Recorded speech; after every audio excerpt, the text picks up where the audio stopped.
कैसे मसालों की एक खोज ने एक पूरे साम्राज्य को जन्म दे दिया। आइए देखते हैं। इस जुनून की वजह थी भारत की दौलत और उसके दिल में थे मसाले। ये मसाले उस जमाने के लग्जरी आइटम थे और इनका व्यापार बहुत मुनाफे वाला था। लेकिन इस पूरे ट्रेड पर अरब और इटली के व्यापारियों का कंट्रोल था, मतलब एकाधिकार। फिर आया साल 1453, जब ऑटोमन तुर्कों ने कॉन्स्टेंटिनोपल पर कब्जा कर लिया और ये रास्ता बंद हो गया।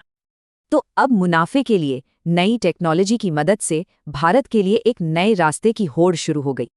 सबसे पहले पुर्तगाल पहुंचा, पर जल्द ही डच, ब्रिटिश और फ्रांसीसी भी इस रेस में कूद पड़े। तो भारत के तटों पर यूरोपीय बस्तियां बसने लगीं और हर कोई इस मुनाफे का हिस्सा चाहता था। धीरे धीरे ये मुकाबला सिर्फ दो बड़ी ताकतों के बीच सिमट गया, ब्रिटिश और फ्रेंच।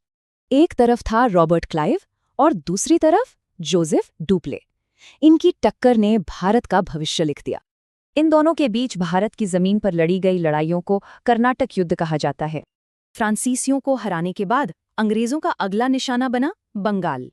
लेकिन बंगाल की जीत सिर्फ ताकत से नहीं, बल्कि सियासी समझ और धोखे से हासिल की गई। रॉबर्ट क्लाइव ने प्लासी की लड़ाई में कमाल की राजनीतिक चाल चली। इस जीत से उन्हें 24 परगना का इलाका तो मिला, पर असली पावर तो अगली लड़ाई से मिलने वाली थी।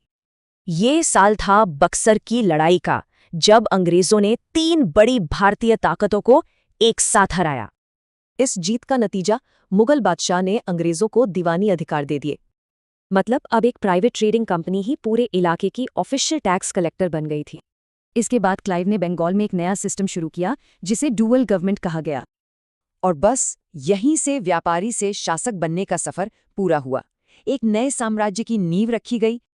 सोचिए, एक ट्रेडिंग कंपनी जिसके पास सारी फाइनेंशियल पावर थी, पर कोई जिम्मेदारी नहीं। आगे क्या हो सकता था?